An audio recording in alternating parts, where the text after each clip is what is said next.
Taken. He wanted a cure. He found the Creator.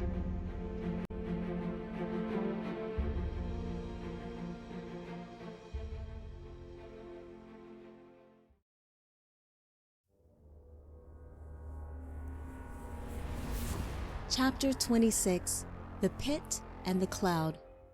Nabat scurried along in front of Temural, wincing as his backside caught the tail end of his commander's whip.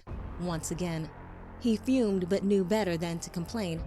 That would just land him more abuse, plus the attention of the powers, who loved to join in a good reprimand when they weren't engaged otherwise. Instead, he tried to reason. Perhaps if I explain, I can gain Temural's favor and a chance to complete my assignment. Nabat shuddered in the familiar darkness leading to Sheol as he thought of the alternative. I don't want to end up like Sheroth. Sheroth should have been among them this eve, but Temural blamed the lesser for blotching up the last encounter with the Watchers.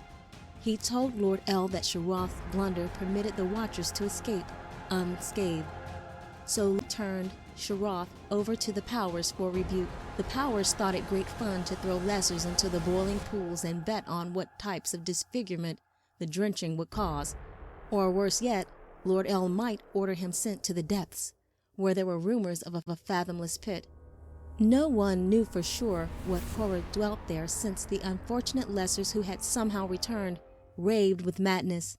Nabat had attempted to converse with Sheroth to find out what happened after he'd surprisingly made his way back from the pit to the Grand Hall, but his efforts to communicate only increased Sheroth's incoherent babbling and desperation. Those who returned were only good for one thing: digging. Sheroth now joined the ranks of the despised, the cursed lessers who dug and dug with the threat of the pit and the sting of the whips driving them into Sheol. Therefore, Temural chose Nabat to fill Sheroth's vacant post. Nabat had welcomed the opportunity to leave the confines of Sheol for the surface.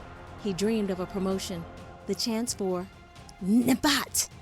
Temural screamed as he snapped the cord against Nabat's bottom, shaking him out of his reverie. Do I look like I have time to break your back? Pick up the pace. The powers are waiting, and you better have a really good reason why you let Enoch escape, or I'll toss you into the pit myself.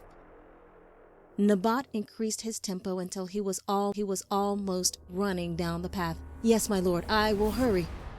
Nabat scurried into the Grand Hall, slowing when he saw the gathering. This was more than just the powers looking for a diversion. It seemed as though all Sheol itself waited for their arrival. Legions of lessers and the upper echelon lined the risers carved out of the walls. A large iron contraption was alone in the center of the room. Bars crisscrossed each other to form a thatchwork wall with chains protruding from it. Spikes poked through the openings with painful precision. Behind this, Lord El sat high on a throne as elaborate and ornate as the lessers could construct, waiting. Nabat, so glad you decided to join us, the great leader said as he leaned back and crossed his arms behind his head. I was beginning to think I had offended you in some way. Lord El motioned to one of his lieutenants, who promptly drug a heavy chair. Do have a seat. I would hate to keep you waiting. Of course, not unless you have some other mission that needs screwing up right now. Nabat bowed low, staring at the paved floor, thinking, stalling. I will not go to the pit. This is the last time Temural will blame his incompetence on someone else. Lord El, 1,000 pardons, Nabat said, rising slowly. But I wouldn't dream of sitting in your presence, not when he has spent the past day chasing us lessers around as he tried, without success, to have the man Enoch captured. It is he, Nabat added with a flourish of his maimed hand toward the iron chair, who should be seated. Indeed. Lord El sprung from his throne to face the surrounding horde. I must say that is surprising news, and I do have only one chair available. I think I would rather hear my commander explain this catastrophe. But I am just, so I will not make the decision on my own. The great leader called out to the multitude, raising his voice over the snickers already erupting in the hall. "Tell me, my brothers, who should I question, the lesser Nabat or Commander Temural?" The cacophony exploded with glee as feet stomped and fists pounded, adding to the ruckus. "Temural! Temural! Temural!" Temural walked calmly to the chair. His face, a mask of apathy, covered the hatred seething inside. He allowed himself one last glare at Nabat as he whispered, "I will return." "Now, Temural," the great leader said, "tell me why I do not have Enoch seated before me. I am extremely disappointed, as we went to so much trouble to have this chair especially prepared for him, and you, unfortunately, have the task of convincing me why I should not do to you what was intended for him." Temural swallowed and opened his mouth to answer. Only a thin rasp responded, cleared his throat, and tried again. "Well, Lord L, you see, it was unpredictable and unpreventable mistake." "So you do have the sense to admit you made a mistake."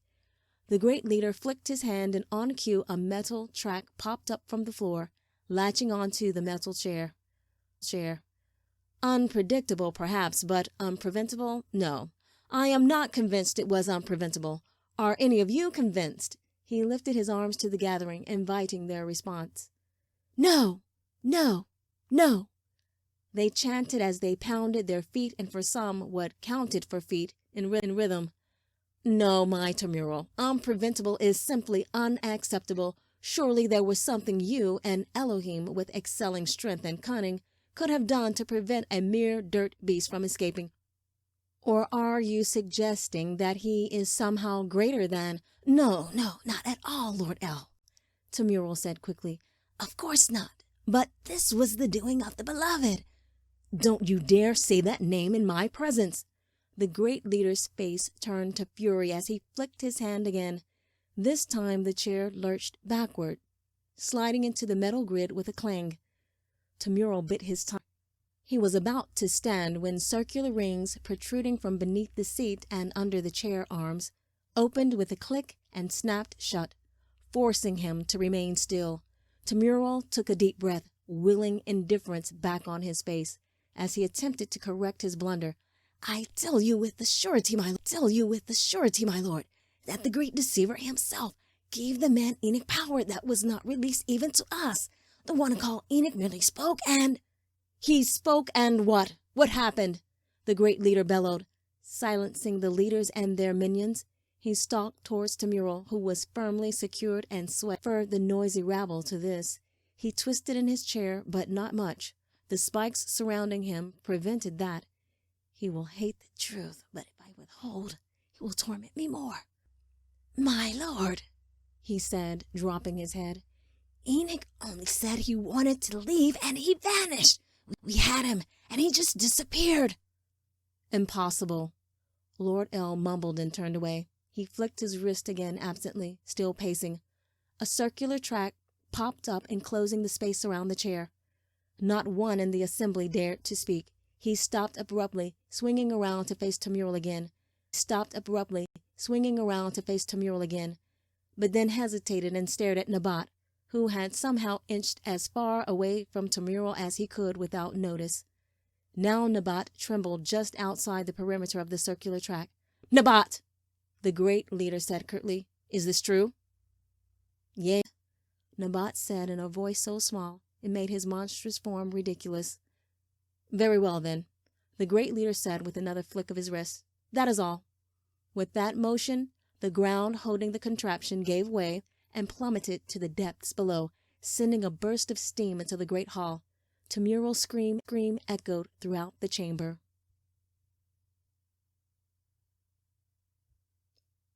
The great hall was quiet as Lord L resumed his seat on the makeshift throne. He surveyed the beings around him, curling his lip at the sight. These pitiful creatures with their gross features disgusted him. "I will surround myself with beauty once more, but until then, I must suffer their presence." "Moloch!" he yelled. "Give word regarding your mission." "Yes, my lord," Moloch said as he walked, tail slinking in tow, to the throne. He bowed low, then raised himself to stare at the great leader eye to eye. "Well, well, Lord L said, "you must have good news indeed to parade yourself, dog that you are, in front of me with such confidence." "Yes, my lord, these markings are but a small price to pay to serve you, but I assure you, you will be most pleased with my results." Moloch paused, relishing every second, as if he might entice Lord L with something precious. "Surely my time has come for elevation, now that Temural, that snake, is gone." "Really?" The great leader sat up. "Finally, something interesting. Proceed." Moloch leaned forward with a grin as he eyed the powers seated around the throne. "My lord, your perseverance has paid off. The childling is coming." Naima screamed as she doubled over with pain. The Medici circled her, mumbling over her in their strange way. She could hear some Jaza outside laughing with the Elohim and elders, his voice boisterous. Her head reeled as the next contraction hit. Someone was talking to her. What? "Push!" Naima stared at the woman with glassy eyes. She strained to hear. Why is she so far away? She heaved against the pressure in her abdomen, her face contorted and flushed with the strain. She blinked rapidly at the dark shadows flickering across the sunlit room. What did you say?" They were talking to her. "Oh, Naima." "No, Naima, don't stop. Push," ordered the Medici. "I can see the head." Naima obeyed the command and gave one last thrust. She could hear the baby crying. She tried to sit up, to reach for her baby, but the women wrapping up the bundle kept shaking her and calling her name. "Please, please, I want to see my baby," she said again and again. The women ignored her. The shadows spoke. "Naima, they can't hear you." Naima screamed, struggling against the icy hand's grip. A gross, misshapen head smiled crookedly and yanked her away. "Help! Stop! Get your hands off me!" Naima yelled at the top of her lungs. "Please, Mother, help me!" Naima wrestled, reaching for Mother Zilla. Captain Samjaza was holding a baby. Her baby, laughing. "Samjaza!" Naima yelled. "Samjaza, help me!" The Medici pulled a blanket over the girl's face. Mother Zilla was crying over the beautiful girl lying motionless on the cushion. "Send word to Mother Eve. Ask for Alru. There must be something we can do." "But Zilla, there is no rhythm," the Medici woman said. "Just do as I say," her mama screamed. Temural groaned in agony. Molten liquid poured over his body. He thought the fire would consume. Only torment kept him company. Were the others here? He tried to hold on to the fragment of thought, but could not. He squirmed and struggled in the cruel seat. It, too, was merciless. Though he knew there was no hope, he could not control the desire to wrench away from the bonds holding him. So he writhed and twisted again and again, jerking against the restraints. Nor could he resist the urge to breathe, though he needed no air to sustain him. So he sucked in gobs of searing lava. It burned through him. Why am I not destroyed? The almost indiscernible sound of a bond breaking severed the thought. He was free. Restraints were dissolving. He was floating up, toward... Oh no! Am I falling? Temural lost track of time and even a sense of himself. There was only pain and the sensation of nothingness. Had it only been a few seconds or a millennium since I faced Lord L in the Great Hall? He tried to remember, but the terrible heat seared his memories too.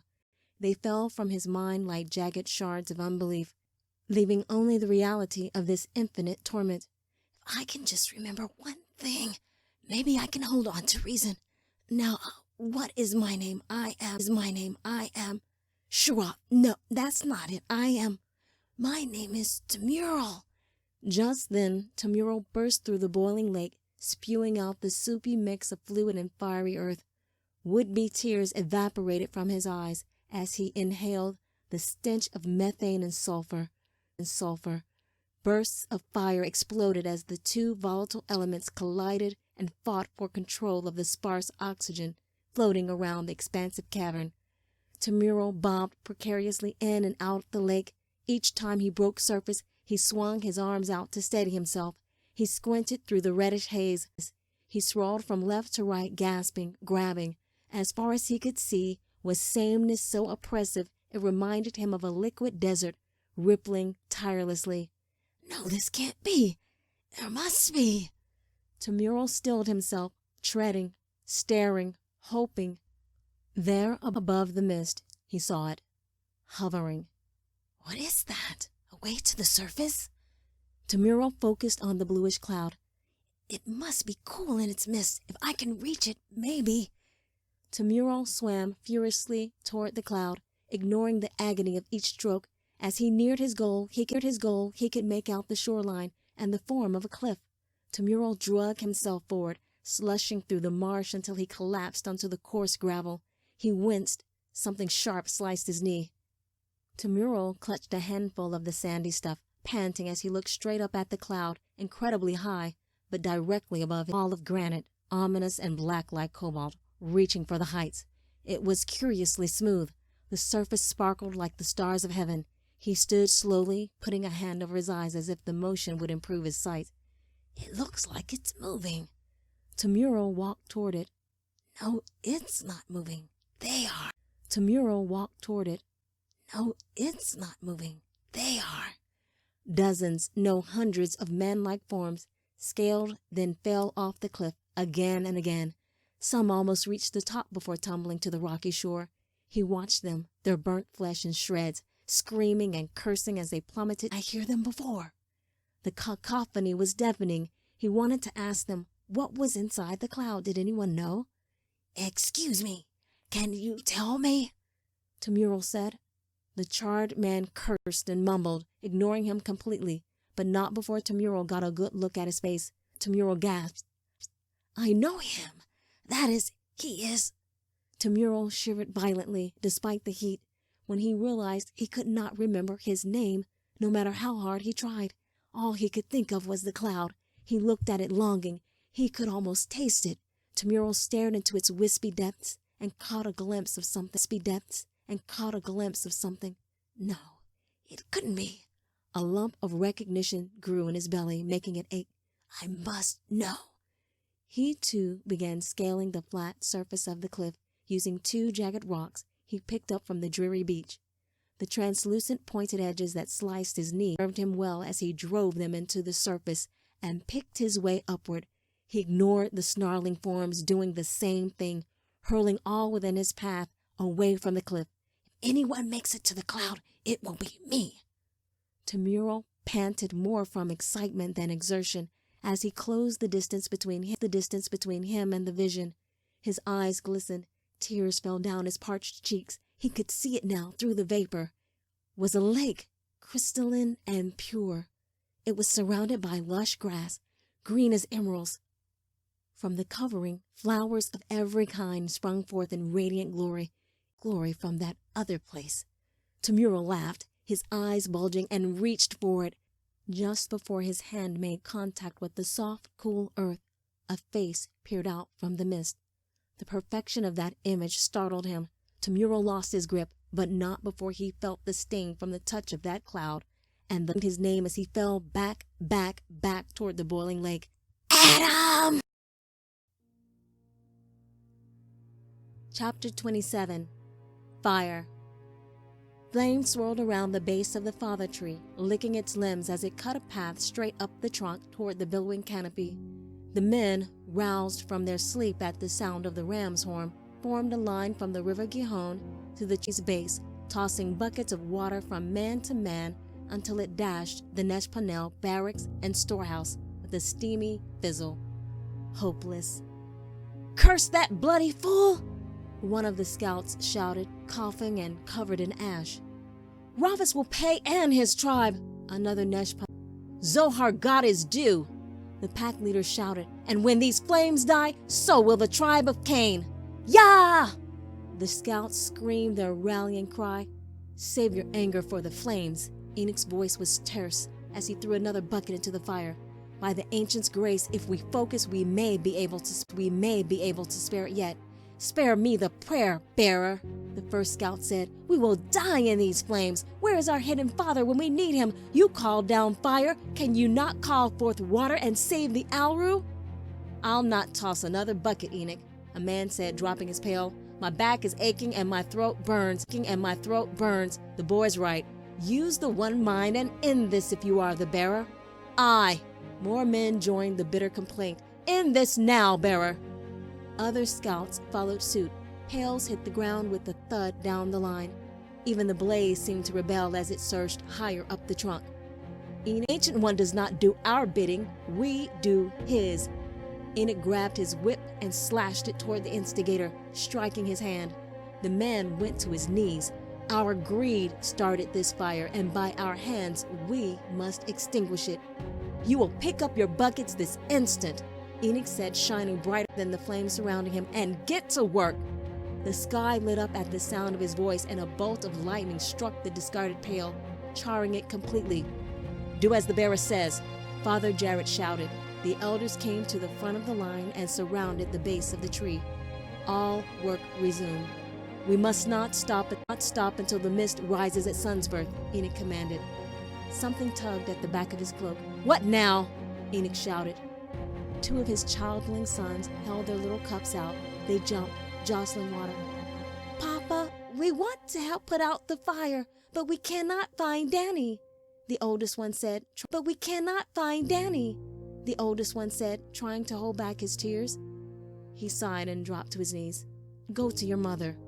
Enoch wiped the sweat from his brow and hugged them. "I am sure he's with her." "But we," the childling sobbed, "we decided to spend the night in the treehouse with Metu. We woke up when we were everywhere. The fire was coming. We ran all the way down and hid in the woods. We thought—" "Hush," Enoch said. "Your mom is coming now. Danny is with her, I'm sure." Medici Dino ran toward the elders and dropped a pot of manta at their feet. "Here are the last of our stores. You can use the rocks to form a trench, spreading." "Aye. Good thinking, woman." Father Jarrett set the men to work, digging a barrier. Tafara and the rest of the Medici followed Dina, dumping their loads of manta into a pile. "Boys!" Medici Dina ran toward Enoch and her sons. "Thank the light. Where were you? Are you well?" She grabbed each one, hugging and kissing them. "I was looking all over for you. Where's Danny?" "We thought he was in front of us, and now we can't find him. We want to help put out the fire so we can find Danny." The boys cried as they dipped their cups into Enoch's bucket and tossed water into the inferno.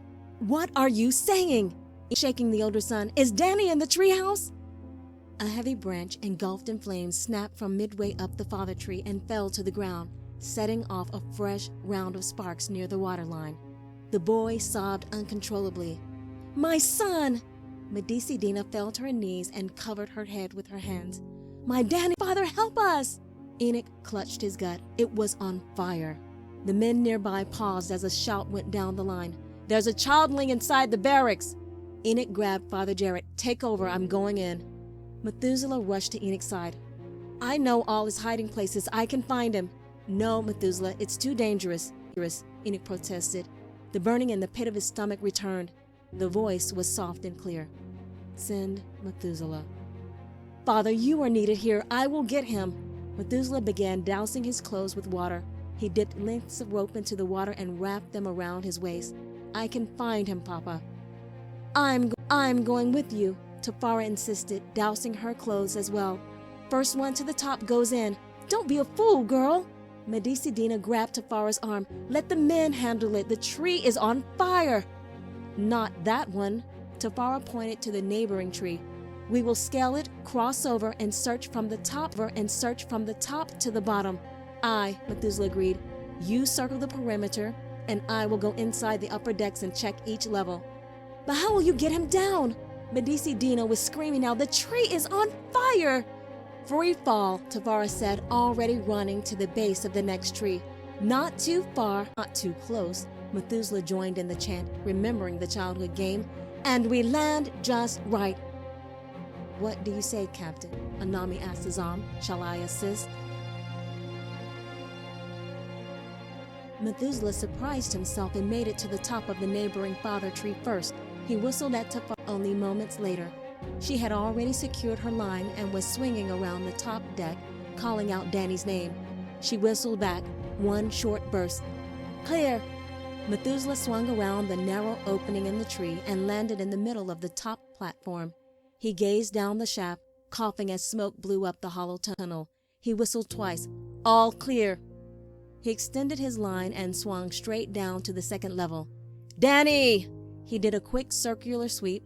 Tafara passed by the second level window, checking the deck. She whistled once again. Clear! Methuselah repeated the protocol on the third level, already in rhythm with Tafara, making her round. He whistled twice, but before he could give the all clear, he gagged on smoke. The dark fumes were much thicker as he descended. Matthew! Tafara yelled. She landed next to him on the third platform, and before he could protest, she tied a new line around him and pushed. Breathe, she yelled. Let's rotate! Methuselah nodded, whistled once, and sucked in as much air as he could. He heard Tafara whistle twice. The fresh air cleared his mind, and he remembered. Danny is afraid of heights, though Danny would never admit that to his older brothers and followed them wherever they went. But alone, he would never venture this high in the watchtower. Tafara, he called out, I know where he is. In a moment, Tafara was by his side, coughing and covered in ash. He held 3 fingers up and pointed down. On the count of 3, they extended their lines, stepped off the limb, and fell with arms crossed over their chest 3 levels down. They landed in unison midway up the tower. The flames were just below. Tafara's eyes were grim. Together, she masked her face with a wet skin he held 2 fingers up. Methuselah imitated the move. Simultaneously, they swung through the narrow opening and landed on the center platform. Piles of arrowroot burned all around them. The aroma offset the toxic fumes. Danny! Methuselah yelled, tears streaming down his face. Inside the tower's pulley shelf sat his youngest brother, curled up like a ball, with his face surrounded him. Danny! Suddenly, the fire surged up the center shelf just underneath Danny. Bounce and kick! Tafara yelled. She threw her long dagger into the shelf above Danny's head and leaped into the flames before Methuselah could stop her. Using the dagger's handle as leverage, she grabbed Danny with her free arm. Methuselah prepared himself for impact, knowing she would kick away from the center support and bounce back to him. She barged into Methuselah with force, knocking the wind out of him just as he kicked away from the landing and through the lookout with Tafara and Danny in his arms. A gust of wind rushed through the tree's canopy, setting the branches on fire. Limbs from the upper level caught fire and snapped as another strong breeze scattered the flames in every direction. Cut the line! Tafara yelled, clutching Danny even tighter. On 2, Methuselah said, wrapping his wet cloak around them. Not too close, not too far. He sliced the rope and leaned back, and we land. They tumbled against the tips of the branches in the neighboring father tree, avoiding most of the flames until their free fall ended with a tumble and roll onto the ground. Just right, Tafara ended the rhyme. Danny! Medici Dina cried, snatching the boy from Tafara's arms as Tafara lay flat on her back, heaving. Methuselah coughed, still choking from the smoke. My son! Dina sobbed, rocking the limp child in her arms. Mama is here, my love. Mama is here. Enoch hovered over them, praying until son's birth turned darkness to light and the mist of Adama rose from the ground, quenching the flames. The men dropped their pails and collapsed. A scout from Nod emerged from the trail, running full speed. What an Adama happened here? He doubled over, panting and coughing. The scout from Nod surveyed the devastation. Only the scorched trunk of the father tree remained. He bowed his head and fell at Enoch's feet when he saw the woman cradling the boy. Sorry to trouble thee, bearer. Please send some alru, and I will leave you be. We will bring the sacrifice for Mother Zilla's sake. We must have it for Naamah. How is he? Enoch sat next to Danny, stroking his head. He is in the ancient's hands now. Danny's pudgy cheeks were flushed, his forehead hot to the touch. I got the alru for you, Papa. His little voice strained, his breath thin and labored, coming fewer and shorter between. I saved some for you, Papa. Don't try to talk, Danny, Enoch said, choking back bitter tears. You must rest so you can get well. Dina was pounding a mixture with her little stone hammer in the pot. He will be good as we'll see. Just a little more Auru is all we need. You'll see. She beat the pot with ferocity. But, Methuselah started. Enoch held a finger to his lips and shook his head. Not now. Danny was covered in Auru, all that anyone could find. Enoch, a barely audible voice called from the entrance. May we? Come, he answered, never taking his eyes off Danny. The elders filed in behind Mother Eve, their faces somber and kind. Enoch did not want to see sympathy. He kept his eyes on Danny. Did Rophus confess? Enoch's voice showed no remorse, Father Seth said. It was all I could do to keep the scouts from killing him on the spot. He was proud of it, Father Jared added. He said it served us well, said it was our due for what happened to Zohar. Enoch nodded. Rophus only said what he had been thinking. A son for a son. It was painfully fair. What do you say, Bearer? Shall we have justice for Danny and the Auru? Another elder said. We can send the dead back to the tribe of Cain by son's birth. No, Enoch said quietly. What do you mean, no? Dina demanded. That snake hurt our Danny.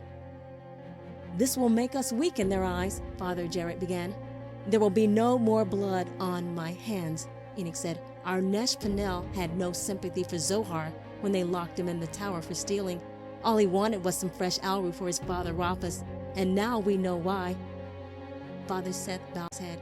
When we learned Zohar died from overexposure, did we show sympathy? We knew the air in the vault was risky. Did we take responsibility? All the elders lowered their heads, even Mother Eve. I remember my exact words, Enoch said. Thieves get their just reward, and we all agreed there will be no revenge. Deliver Rophus to their seat of council and let them judge their own. He grabbed the little sack Danny saved from the fire and pushed it into Father Jared's hands. This is what we should have given to Zohar. Escort Shalal and her mother back to the Medici women of Nod with the last of the Auru. May it aid all the sons. Enoch leaned over Danny and brushed the matted hair away from his face, praying silently. The absence of the voice confirmed his guilt. This is my fault. I should have. Mother Eve placed a hand on his back and knelt by him. One last gift, she said. Something soft, she said. Something soft and heavy draped across his shoulders. Enoch touched the familiar fringe, surprised. But I've made so many errors. The voice spoke to me, Eve said. This belongs to you. Father Adam would be proud. Father Seth laid his head. For a man to acknowledge his sin is what pleases the Ancient One most. Let it be so. Enoch pulled his arms through the slits and draped the hood over his head. The quest for Auru, being called the bearer, wearing Adam's mantle, was heavy now. The tiny breath stopped with a long sigh. Unable to hold back his grief any longer, Enoch wailed and stretched himself over the lad. Enoch's tears flowed, running down the boy's cheeks. Hands were on his back, moaning and praying. Fire traveled down his back, through his arms and to his hands. Use your authority, the voice said. Chapter 28. I can see. Tafara limped up the path to the elder dwellings, brushing against kinsmen on their way down. Most avoided her eyes. Some were crying. Good try, Tafara. An elder woman hugged her. You did all you could. Panic gripped her heart like a fist. Tafara pushed the woman away and sprinted up the hill, ignoring the weariness and pain. Medici Yavasheth waved at her from her forerunner, also sobbing as she rode down the hill with Shalal bundled up behind her. Two Nesh Panel trailed the women with spears ready. Tafara ran faster. By the time she reached the top, her lungs were burning. Thank you kindly, Medici Tafara, the scout from Nod said, for all you tried to. He draped a leather-braided band around Tafara's neck. After the harvest celebration, Nema asked me to bring this to you. He shifted his feet. Should have done it when she asked. Just kept putting it off. What? Tafara shook her head. It was the gold band Enoch gave Nema when they were younglings. Friends forever, Nama said he promised. She never took it off. Nama said you would know what to do with it. No! Tafara backed away from him. She delivered this eve, may the ancient bless her soul. The baby is fine, but... The toughened runner teared up as he hefted the last sack of Alru on his back. To fetch Alru, and at least I can do that for her. Don't suppose it matters much now. The rest was a blur. Tafara barged full speed to the bearer's dwelling, clutching the keepsake against her chest. She burst through the entrance and threw the band at Enoch. You are heartless, bearer! Nama is dead! The elders paused their groanings. This is all your fault! You should have sent help! Enoch's face was swollen, still streaked with soot and tears. He was cradling Danny's lifeless form, murmuring, nodding. Yes, it's my fault. It's all my fault. Tafara screamed, Daughter, wait! Father Seth called after her. Tafara barged out the way she came and leapt onto the nearest forerunner, nudging the creature to a gallop before anyone could stop her. She fled into the wildlands, riding upstream until the forerunner tossed her. But fortunately, she managed to catch the spirited creature by its hairy tail and remount. It rested a few lengths away, drinking gratefully. Tafara splashed water over herself, trying to wash out the charred remains of the father tree, still clinging to her hair. She gave up the futile task and instead tossed a pebble as far as she could. It landed pitifully, not even midway across, with a plop. Tafara collapsed onto a large rock dotting the bank. Even my aim grieves today. Anami leaned against the rock too, careful not to disturb it lest the girl suspect his presence again. You know how impulsive she is, he told Captain Azam. She might do something rash like go to Nod. He had caught up with her just to break her fall from the horse. Tafara threw more pebbles into the lake, each landing further and angrier than the last. It's not fair. We saved Danny. It's not fair. Nama would be alive if it wasn't for that Watcher Samjaza. It's not fair. She pressed her lips to still the trembling. I should never have left Nama. I knew something was wrong. It's not Enoch's fault. It's my fault. Tafara pulled her knees into her chest and sobbed. Anami sang as he patted Tafara's back, focusing his thoughts on her until she cried herself to sleep. He pulled one of the stray curls gently, stretching it out. He repeated this meticulously until all the debris from her sandy locks was gone. You are unlike the other daughters of Eve, beautiful and brave, but foolish too. I can't believe you rushed into that fire. Good thing I protected Danny until Methu found him. He had been so engrossed in the task, he didn't notice her shift slightly. Tafara's head was no longer down. She was staring into the lake. She was staring at him. Tafara peered into the clear waters, willing herself not to move and break the peace. She closed her eyes and breathed slowly. There's that smell again. Honeysuckle. She wanted it to move. It is so peaceful here. She stared deeply into the water. It glimmered. Tafara poked her finger into the multicolored display. Curiosity replaced her sorrow. The water was alive with color. She swirled her fingers around. The colors remained, but there was nothing in the water. Tafara smirked at her reflection and was about to relax when her instincts ignited, leaving every hair on end. She whipped the bow from her back and thrust it directly toward the cause of the strange spectrum as fast as she could. It hit something hard. Colors dispersed into thin air, revealing the visage of a being. It was a man. Tafara's jaw dropped. He was the most beautiful man she'd ever seen. He was motionless, as if his stillness would make him invisible once more. I can see you, she said, not dropping the bow aimed at his chest. You learn well. Who are you? Are you one of them watchers? The man pinched the tip of the arrow between two fingers and slowly forced it down, smiling at the frowning girl as she struggled to keep the arrow in place. I am one of those watchers who use that maneuver against everyone you meet.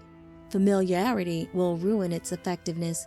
What do you know about? I know everything about it as I created that technique. Who do you think taught it to you? No one, you insolent thing. I thought of it all by myself and perfected it just a few days ago while riding the 7 hills, he asked smugly.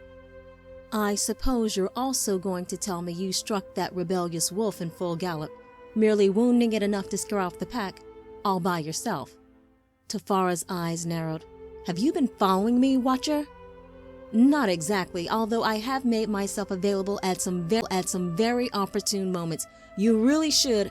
So that day on the cliffs of Nod, that was you? You almost killed yourself with that foolish stunt. Good thing I caught. And the eve of the new sun celebration when I almost drowned diving through the Gajon to the cove, that was... You almost drowned? Anami grinned and leaned in, his eyes bright with curiosity. What happened? How did... You don't have to sound so excited about it. I did almost lose my life. I would like to think Watchers would be more... Do you always interrupt? Anami asked, ignoring Tafara's smirk as he pressed on. It's a horrible habit. Normally it would prevent me from having a desire to converse with you, but I must know how you dove through the Gajon. So what happened? Tafara waited, simply staring at him. He may be gorgeous, but no man disrespects a Medici. Oh, she said after a long while. Do I have your permission to speak now? Anami laughed. I will ignore your temper, Medici Tafara, in exchange for your tale. Yes, please tell me everything. Well, Tafara said, mustering all the drama of the tale-bearers as she could. It was just past the full moon and the woods were thick with... Medici Tafara, Anami said, raising a finger, if I could trouble you... I thought you wanted to hear the story. No tale is complete without a little something to sip on. He grinned. It somehow widens the understanding and... All right, what do you want? Tafara began rustling through her pack. The drink of power, maybe some tea with sopani, or... I was thinking of more something like ketu. Ketu? Tafara tossed her pack aside. You be the one stealing my ketu? No, Medici Tafara, Anami said. I only borrow a little because yours is the best. For once, Tafara had nothing to say. It is hard to stay angry with this one. What be your name, Watcher? Your name, Watcher? I am Anami. Well, Anami, I guess I'll give you a cup of ketu in exchange for saving my life. Tafara laughed and began pounding the beans for the brew. In that case, you owe me 2 cups, and I'll make the fire. Listening to the sounds of the Gajon, Tafara had told the tale of the dive to the Cave of Treasures and a good many other adventures, while he listened intently, glad to take her mind off her sorrows. They talked until the fire died and the embers from the ash cooled. Finally, the girl fell asleep. She did have one request, though. That's what he thought about now as he watched his aura swirl again, casting a rainbow of color on the clear pool. I am afraid of the dark, she said. Will you hold me until I fall asleep? He didn't answer. He merely gathered her into his arms and sang softly until her eyelids stilled and her body grew heavy. She had been asleep a long while now, yet he still held her. He really wanted to put her down and return to Captain Azam, but found it difficult to do so. He wondered why. Will you go down, then? There is no need, the beloved answered. Yet your spirit hovers there, shielding him. Yes, and it is just, the beloved replied the question. Of course, my lord, I only meant, your loyalty is not in question, friend. Lieutenant Anami receives aid because of his intentions, even without asking. Dear General, the motivation of his heart speaks, and I answered. Michael nodded with satisfaction. It is apparent to me now. How long shall this last, then, should we alert the watchers? That is not required. Should the necessary moment arrive, I will address them. Very good, my lord. The general peered into the depths of the crystal sea before the throne. What of the others? The childling is born. More will come forth. Soon. Shall we go down? Not at once. Not while there are lessons to be learned. Let them explore this path and gain wisdom. But the sons of Adam will not be able to prevail against. The sons of Adam are not the only ones who need understanding. Let the Elohim learn too. But what can these childlings teach, these offspring who are forbidden? You shall see in due course, General. All things have purpose. My father and I have seen it aforehand and made our plans. Our spirit too agrees. You speak of Adam's prophecy then. Indeed. Both sides shall multiply, both sides shall strive, and then Methuselah. The general spoke gravely. Yes, Methuselah. Enoch's offspring is the warning. They must say it, reminding themselves every time they speak his name. And then the end shall come, for that is the meaning of it. How long then? Methuselah shall have long life, giving them time and us room to act. Us, my lord, what must we do? Come, I will show you, the prophecy is at hand.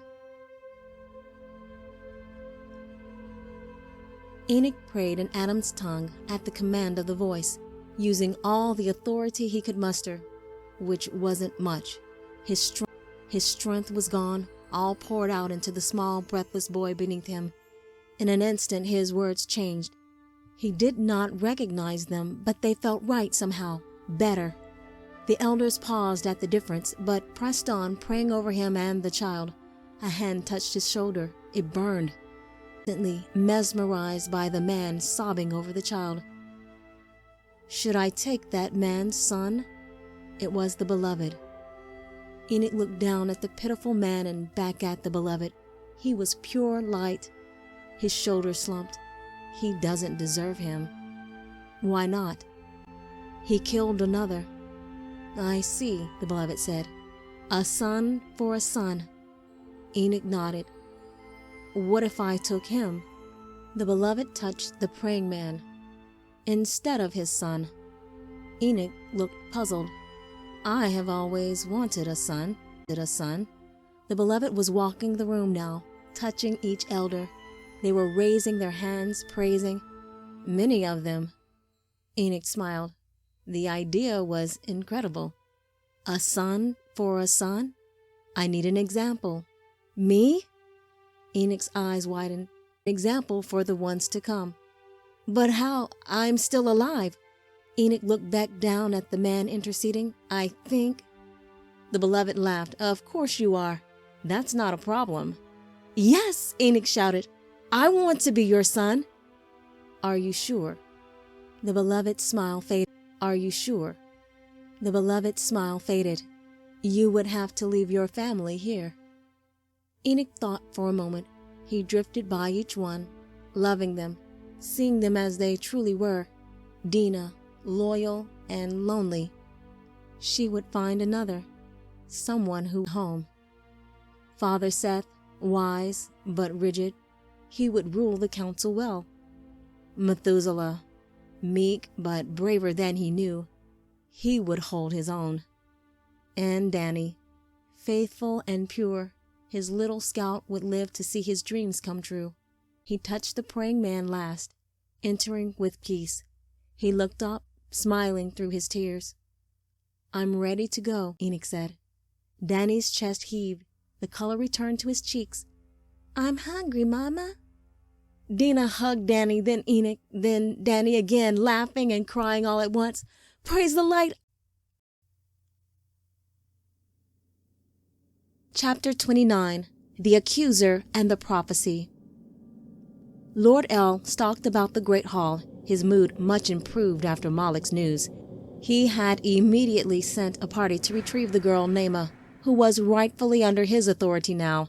A wall of scrolls lining the shelves in his private chamber and closed the massive doors shut. He needed to think. Alone. One by one, he rolled his index finger across the scrolls, searching. In them all the words of the Most High were written. These were his personal copies.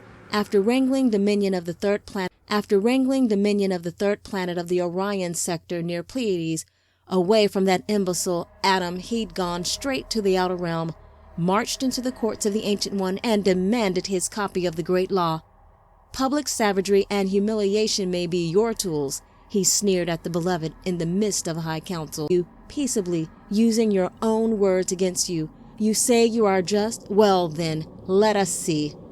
He stormed out, but not before he heard one of the elders ask, Why do you tolerate the rebellion of that Satan? What gives him the right to come before us? Elder Selenea, he is the legal ruler of a colony planet. Our law states every planet must have representation before the council and the right to address grievances before a jury of peers. Those are my words. But this is ridiculous. We all know that devil's intentions. And steps have been taken to limit Lord L's power, legally, until we rectify the situation permanently. Elder Selenea, as you know, the watchers are in place, another robed member of the council said, his face long and serious. They will make sure the boundaries are maintained. Meanwhile, all communication from other systems is strictly prohibited until the planet Adama is fully reinstated. That should suffice, I suppose, but what of the inhabitants? That life form, the human, was created for sonship in the family. Shall they suffer needlessly under Lord L's rule? Your compassion speaks highly, Lord Selenea. Even now, the plan to offer citizenship directly to the exiles is already in action. Lord Selenea thought for a moment, then chuckled as he pointed his finger, as if the answer were in front of him all along. Indeed, my lord, that is clever. Citizens may appeal directly to the High Council and receive justice, regardless of the planetary authority. Section 173. Exactly. We honor his legal dominion, wanting relief from it. You see my father's will in this now, the beloved said. Yes, it is most wise indeed. But under what grounds will citizenship be granted? The taint in Adam's DNA continues in all successive generations. Citizenship by birthright is impossible. Is it now, dear Lord Son? With our Father, nothing is impossible. After that, Lord L lost track of the conversation as the beloved led the elders into the innermost chambers of the seat of council. But what he'd heard during that visit was enough. Now he racked his scrolls, slipping them out of their cylinders one by one as they spiraled into transparent sheets and hovered in the air around him. He perused them, scanning line upon line until he was satisfied. He won't trick me again with one of his fancy maneuvers. The great leader scowled when he remembered that fiasco with Adam. The minions he essence from its casing were triumphant as they drugged their hostage to Sheol. Well, what a surprise, Lord L said as he approached Adam. You finally died. About time, too. 930 years is too long for a fool. Release me, Satan. You have no right. I have every right, slave. He slapped that perfect as hard as he could. The man before him buckled, but did not bend. I see you are still too proud to show proper respect to your master. That will soon change. You will address me as Lord. Before he could finish, a figure of light appeared before him. Ah, beloved, beloved, Lord L said mockingly with a deep bow. So you finally decide to visit my humble abode. I would offer you something, but as you know, there is absolutely nothing here. No technology, none of the most useful elements, no conversion devices. We must do everything by necessities. Of course not. Did you expect your exile to be comfortable? Enough of the matter. I came for the man. Release Adam and be about your business. Lord L laughed as he swirled around and beckoned the echelon and lessers to join him. Come see your beloved whom you faithfully served. Beg me for this piece of dung he created and betrayed us with. What's wrong, Lord? You have no power to... The beloved blazed bright, filling the chambers with light cruel to those now more familiar with the dark. The motion sent all to their knees, wincing in agony as they tried to audience, all except Adam and Lord L. The man seemed invigorated by its luminescence, while Lord L seethed, standing straight and tall in its glare, unable to move at all. I was merely giving you the opportunity to cooperate without force as a courtesy.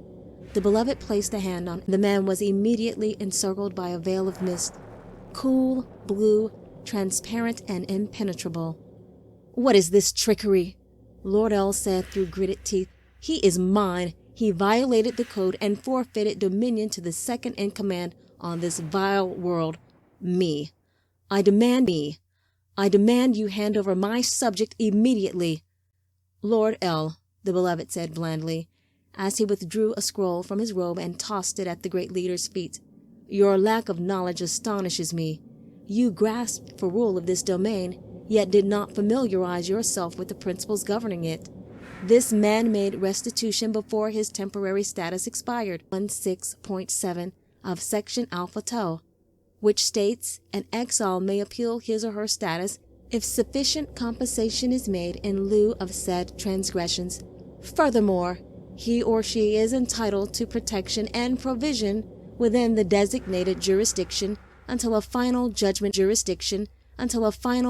is made regarding his or her appeal. Therefore, I am granting this man's rights and placing him in protective custody, effective immediately. With an outstretched hand, the beloved lifted the cloud containing the man above the squirming lessers and turned to leave. "Wait! Wait!" Lord L yelled. "You cannot remove him from Sheol. Sheol is the designated seat of jurisdiction on Adama." "So it is, Lord L. I never said I was removing him from Sheol." The beloved began walking down the tunnel no one had dared venture before because of the depth of its darkness, following his every move. "Where is he taking the man?" one of the powers asked, emerging from his hiding place once the beloved was out of view. "I don't know, but I will find out. Follow that cloud." No, he will not deceive me again. Lord L rested his finger upon the phrase he was searching for. That's it. He swirled the lit image into the cylinder with a touch of his finger and slammed the scroll shut. Satisfied with his findings, he swung open the massive doors leading into the great hall. "Send the powers to my chambers," he called out to the lesser posted outside his chamber, and bring the woman to me. Magnificent, is he not? Samjaza doted over the childling sleeping in the basket, for now the baby remained in the captain's abode, since the women, even the Medici, appeared to be afraid of him. "It is wondrous, Captain." Hazazel puffed on the long-handled pipe and gazed at the infant. "I believe he has your reflection. A fine specimen. I am glad we joined you in this cause. I can't believe the beloved denied us the right all this time. I didn't want to believe it myself, but something the great leader said rang true, and I had to find out for myself. You and the others will soon benefit from our oath. Well, my time is nigh. I wonder if my childling will display my—" A loud wail from the basket interrupted the speculation. "It's time for his meal!" Samjaza yelled at the Sabasi attending them. "Send for a woman to feed my son." "Yes, my lord, but—" "But what?" "My lord, the women are afraid. The childling, he is not like other babies." "Of course he isn't," Samjaza snapped. "He is Nephilim." "Yes, but we cannot satisfy him. He just cries and cries. He is never satisfied with our breasts. It takes 3, sometimes 4 women to supply enough milk for him, and then we do not have enough milk for our own children." "What of it? Your children are not important. If a few of them starve to bring about restoration to this weak race, is it not worth it?" "But my lord, if Nema the Divine, the child's mother, had lived, she surely would have had enough milk to feed her own child." Hazazel snickered. Captain Samjaza lifted the neck until she was level to his face.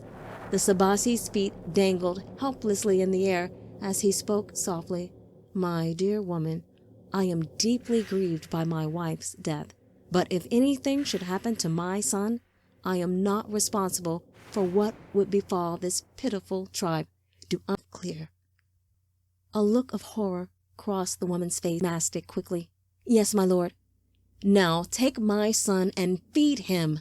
Samjaza dropped her. "Feed him with your own children if you have to. Just make sure he's content when you return. If not, you will pay dearly. I promise." The woman grabbed the basket and scurried away, leaving the door bouncing on its hinges. Samjaza stepped outside as the servant fled back to the tents of the Medici. "Can you believe the nerve of that ungrateful woman?" "What do you expect from a subspecies?" Hazazel leaned against the doorframe, smoking his pipe. "Say, do you see that?" "What?" "Toward El Tava. Looks like the elders of Cain are gathering. Their banners adorn the pillars.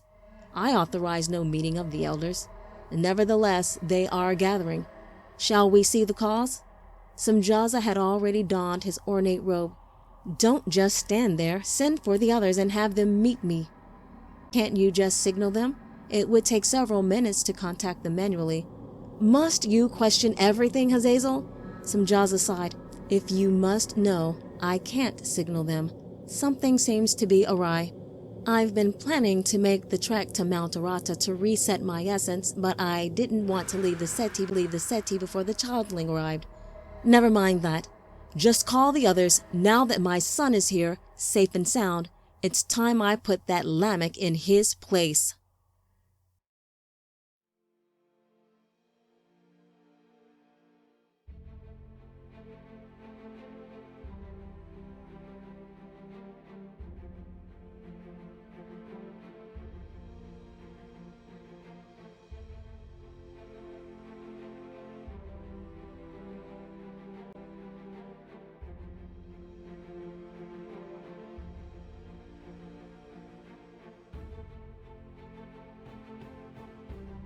This concludes chapters 26 through 29 of Taken, a metaphysical fantasy novel. If you enjoyed this excerpt, please check out the next chapters of Taken on this YouTube channel. Remember, eye has not seen, nor ear heard, nor have entered into the heart of man the things which God has prepared for those who love him. Please share this uplifting read with your friends and get ready to soar. Thank you again for listening, and may the fate